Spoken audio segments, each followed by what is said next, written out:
A lot has changed overnight, but Buick and GMC's commitment to you remains the same. We understand you want to feel safe, so we're offering current owners complimentary OnStar Crisis Assist services. Should you need a vehicle, we're offering 0% financing for up to 84 months with deferred payment options for 120 days. Plus, you may have the option to shop online and take delivery at home. Visit our websites for the help you need. Visit AutoSpot GMC today. Hello, my name is Mark Berry. I'm a 4-year Air Force veteran and close to 20 years of DoD fire service. Last year, June of 2019, we happened to have one of the hardest parts of our lives happen. We had a medical with me, ended up with massive hemoptysis. And during that time, while I was in the medically induced coma, my wife frantically looked for help. She found the congressman's office, which responded extremely quickly. They found out that I was improperly coded in the VA and quickly helped to fix it, which allowed me to get a medical flight to UCLA and get the medical treatment I needed, and that's why I'm here today. I just want to say to anyone out there, if you have any federal issues, please visit your congressman's office to see what resources are available. This ad was paid for with official funds from the Office of Congressman Michael F.Q. San Nicolas.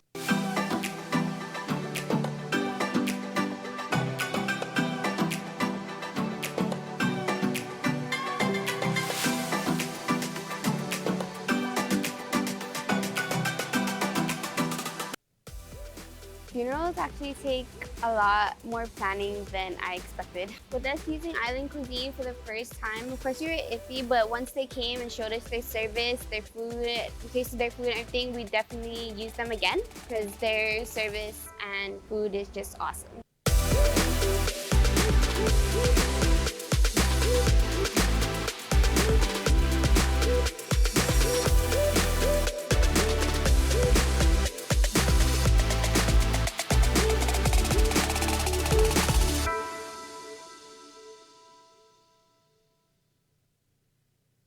After Guam, si Rod's Gimpap introducing the 2020 Toyota Tacoma Access Cap D-Max. Este na mês, gasto mo yung promo ng United Airlines, $1,000 United vouchers. After nananga, sabik sa something mamanono si Tacoma, Guam, Tacoma territory. Text si Rod's ginagi Atkins Pro Toyota, 671-788-2584. Alam bro, go si Rod's, sinanagan sa 671-788-2584. After nananga, let's go places. For as many accolades and celebrations.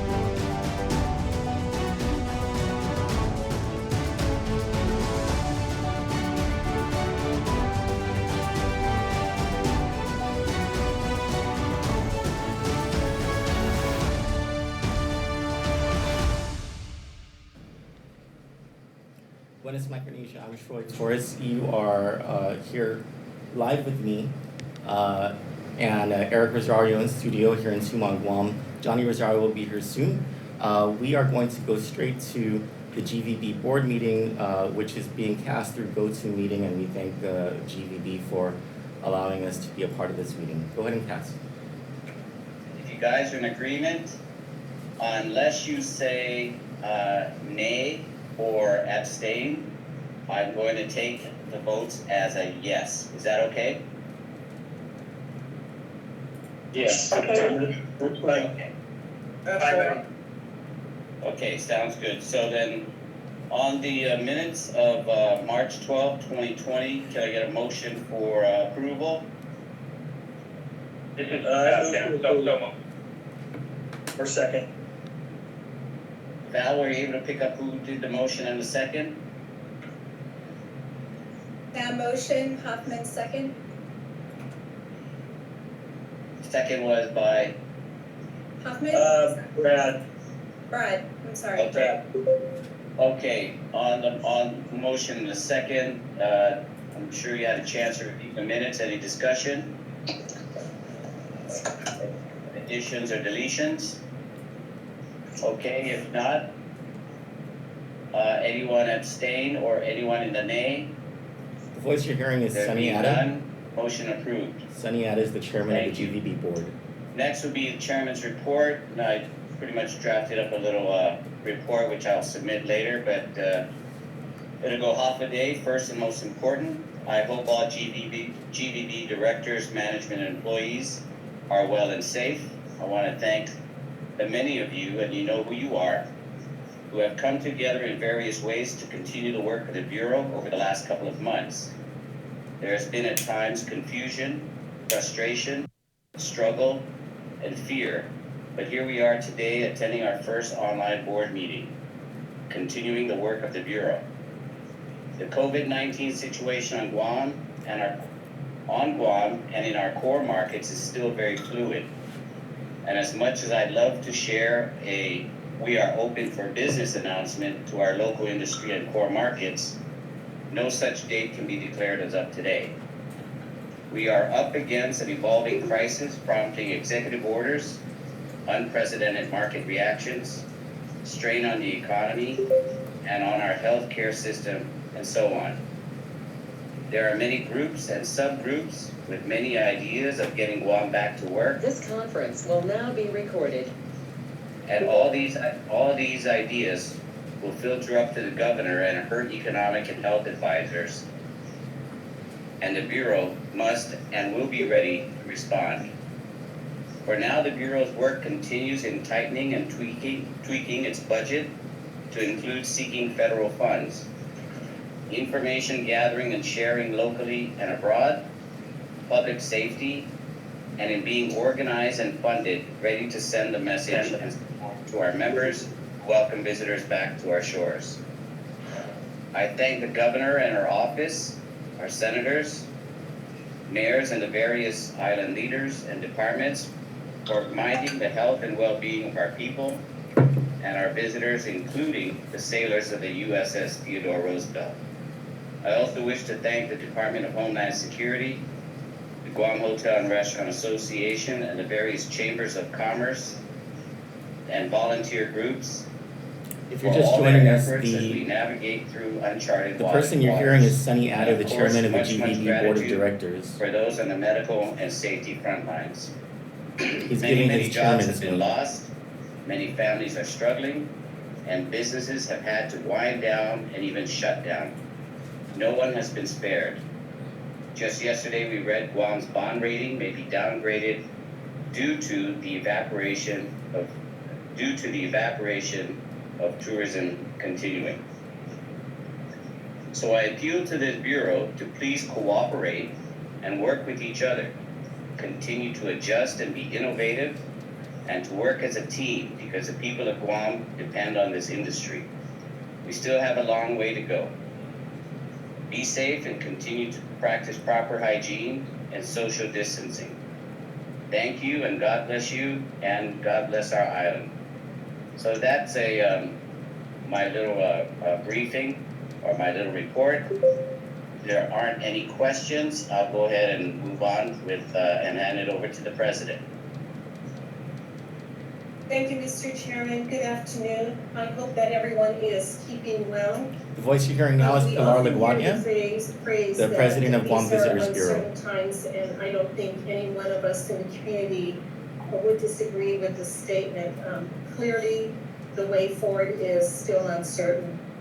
During my many years here at the Guam Visitors Bureau, I have not experienced a time when the way forward to reestablish our tourism markets was so unclear as it is today.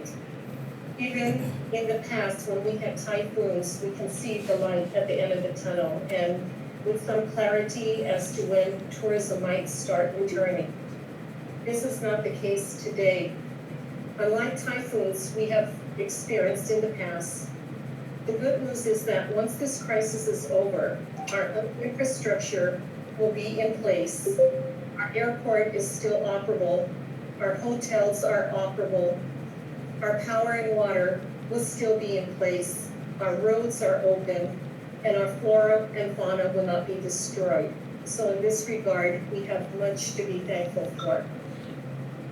Let's take a look at our fiscal year 2020 projection generated by our research team.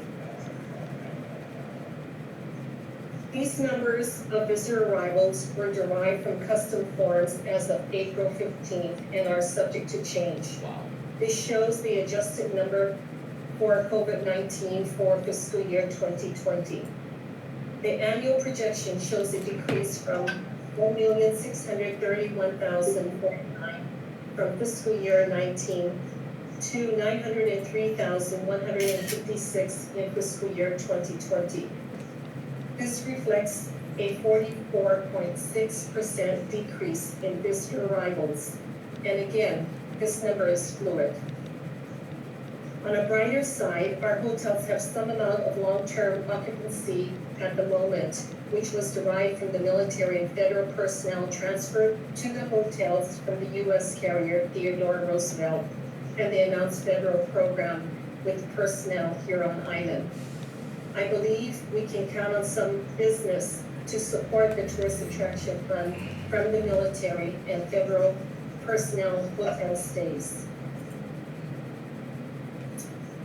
Also, we would like to report that the membership outreach movement program is started. This is a unified effort with the Guam Visitors Bureau, the Guam Hotel Restaurant Association, and the Guam Chamber, who will be reaching out to their collective membership to assist businesses that are impacted by COVID-19. I would like to acknowledge and thank Board Member Stephen Gatewood for connecting with me and getting this program started, and Director Joanne Camacho for being very involved and helping us with this with our staff and management. This information that's going to be collected by representatives of these three organizations will be very helpful to assist the Department of Labor in preparing employers and employees to access federal assistance programs. Also, the daily arrival reports, the preliminary monthly summary that we're all familiar with, have been delayed due to the government suspension of non-essential services until May 5th, 2020. Our visitor exit surveys will be suspended until further notice, contingent upon our ability to obtain reasonable sample size based on the volume of visitors arriving in Guam.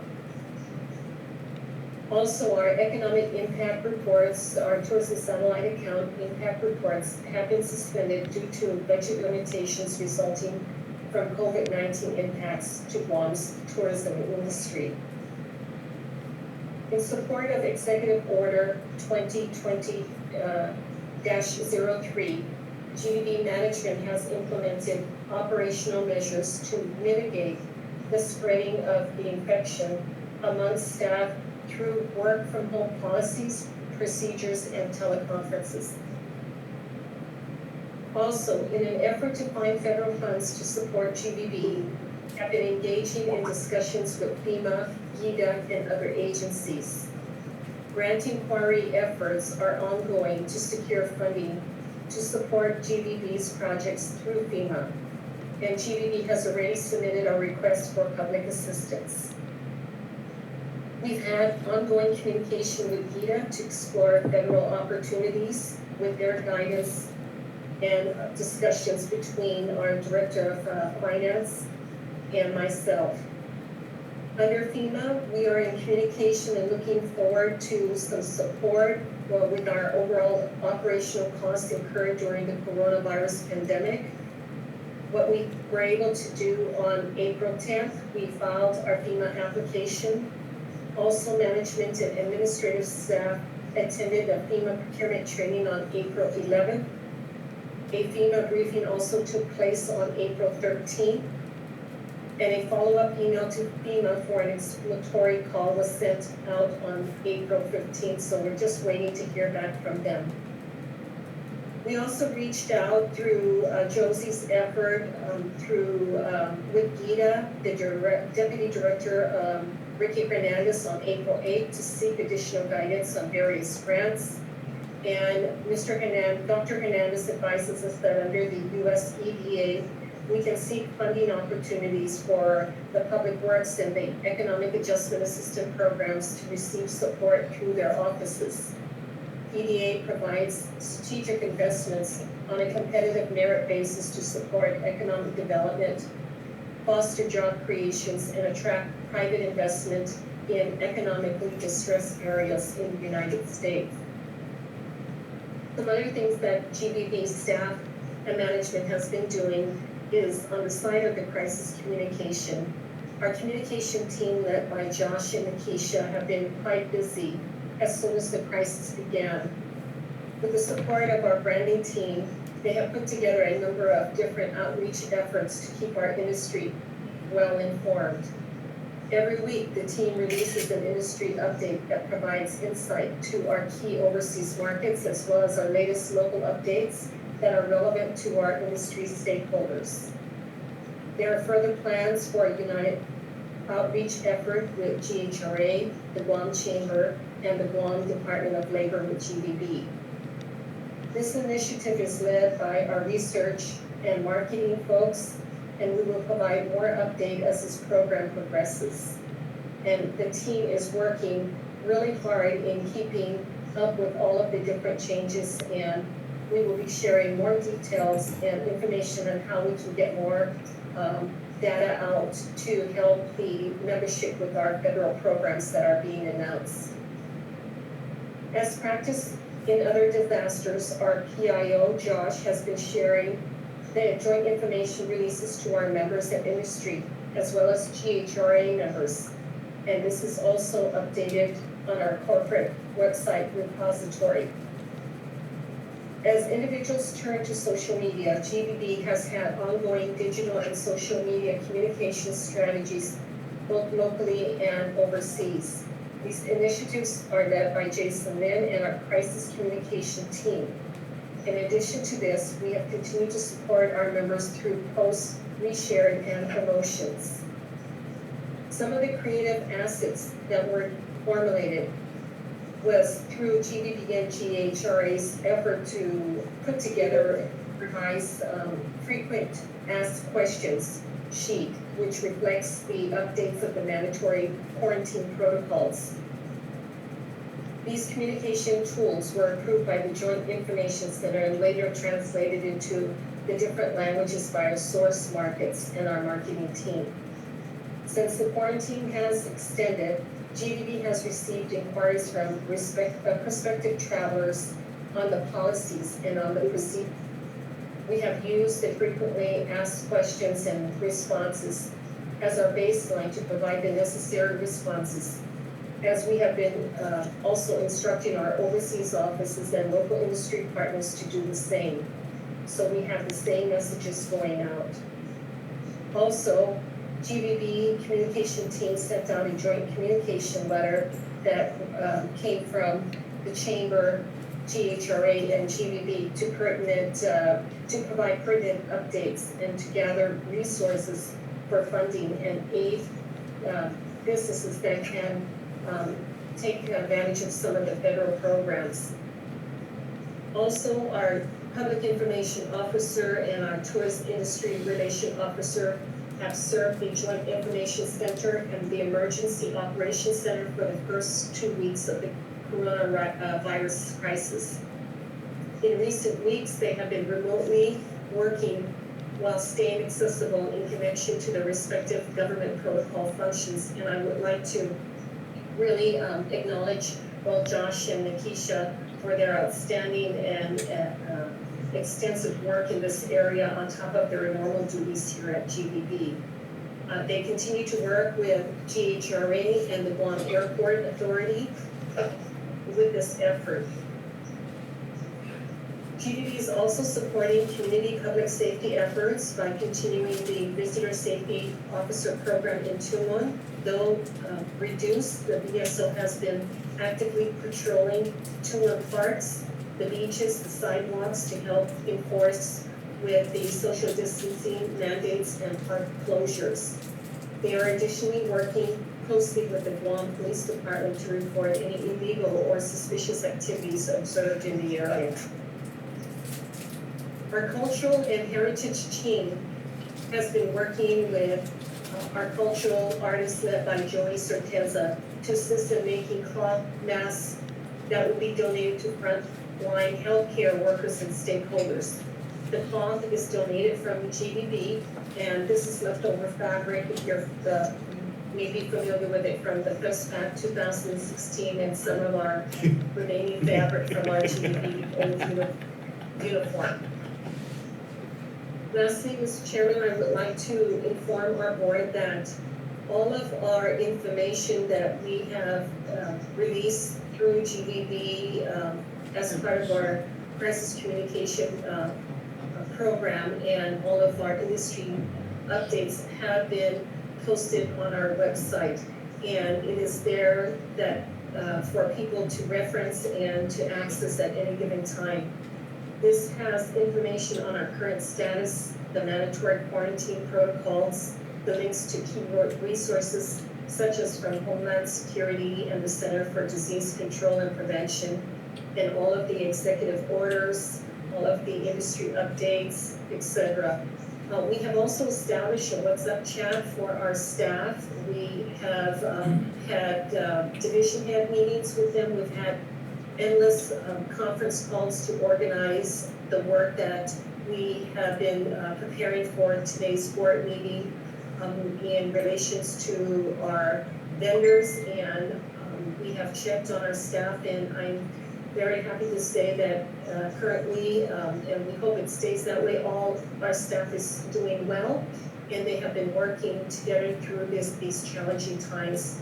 And I would like to really thank our board members for stepping up and helping us, especially in our committee level, and we continue to welcome the support by everyone. So that concludes my report, Mr. Chairman, and if there's any questions, I'd be happy to answer them. Thank you, Pilar. Before opening it up, I just want to recognize Director Chun and Director Derek have joined the meeting. Okay, any questions for President Pilar? Okay, if not, we'll go on to the next, the Treasurer's Report. Sam? Hi, Mr. Chair. Can you hear me? Yep. Excellent. Hey, I'm going to kick off the Treasurer's Report. I might need Josie's help in going over some numbers, but if I can get the screen up on the page, we're going to cover a handful of things. I think Pilar went over our estimated arrivals forecast, and no surprise to everybody, given visitation's been shut off to the island, and most of our flights inbound to Guam are canceled. There are not a lot of tourist arrivals, and we'll start with the Tourist Attraction Fund, which is GBB's sole funding mechanism, right? So all of the allotments, all of the budget that GBB gets is from the Tourist Attraction Fund. The Tourist Attraction Fund, it was set up, number one, it is a source of revenues that funds GBB's entire operations, but it is also the funding source for all of our bonds, the hotel occupancy tax bonds. And that is the first requirement of the Tourist Attraction Fund. If you noticed on the research slide that Pilar went over for March, April, May, and probably June and maybe July, based on the forecast there, we are expecting minimal visitor arrivals, which basically means that probably for those months we will not be collecting enough revenues to even cover the debt service payments that are required on our bonds. And so as a result of that, and as a result of needing to catch up for bond payments in the back half of the year, when it is hoped that visitor arrivals will increase, it is unlikely that GBB will be getting any funding from the Tourist Attraction Fund going forward. As a result of that, it was necessary for the team to relook and retool our FY 2020 budget, which is what we did here. And if you look at the slide that's on the screen right now, you look, our original budget for FY 20 approved by the public law was $21.85 million. Based on our projections and our tracking, we need to reduce our budget down to $12 million, which is, just over 50% reduction to our budget. If you could go to the next slide, please. Here's a summary of the tax collection. Our projected budget, including the rainy day supplemental budget, was $22.5 million roughly. We've collected thus far $9.5 million. We're taking our the math differential between that two is we are owed from the Tourist Attraction Fund $12.9 million. For the month of March, we're expecting to receive $840,000. And we've also submitted a request for April of $838 million. So potentially, we will be collecting $1.6 million, hopefully, for the month of March and April, and that takes our receivable from the TAP down to $11.3 million. Next slide, please. I think we'll do the board motions last. So if you could just go to the next slide, and we'll look at the budget worksheet. So here's the team's look at the budget and our initial workup in terms of reducing our budget based on the reduced revenues that we're expecting. And so given marketing is our primary mission, and that is where the bulk of our resources are allocated, that is where the bulk of the reductions are coming from. And so as you can see through the worksheet here, our budget was $21.8 million, and we're reducing our budget down to $13.6 million. And that's really coming from a variety of different places. But we are essentially, and we can discuss this in further detail through the committees, but in discussions with the team, it was decided that we needed to focus on our key core markets to be able to manage GVB's reduced revenue intakes. We needed to redirect all of our resources to our key source markets, and that's Japan, Korea, and Taiwan. And so all of our resources, and I think we have motions later in the presentation to actually transfer some funds from the different markets into Japan, Korea, and Taiwan, or Taiwan specifically. But essentially, we're going to focus all of our efforts and attention on those three source markets as we build our recovery plan to re-enter or rebuild the Guam visitor industry going forward post this COVID crisis, if you will. And so the proposal here, or the vote motion here, is to approve this adjusted budget, which is adjusted for the impacts related to the Tourist Attraction Fund associated with COVID-19. And so that takes our budget down from, as I said, $21.8 million down to $13.6 million. So, Mr. Chair, if I could officially propose that motion. Motion on the table is to approve the revised FY20 budget of $13.660 million. Okay, do we have a second?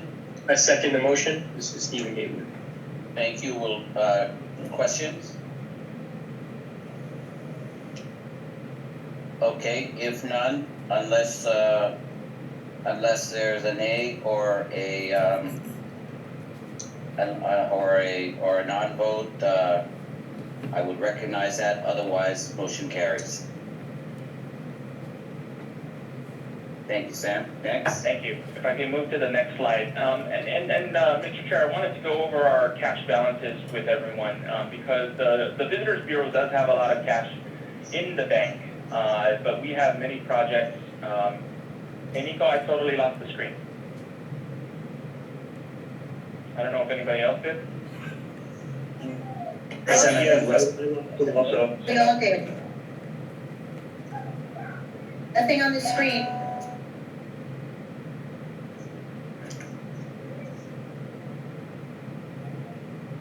Hang on, I think our organizers are trying to get it back up.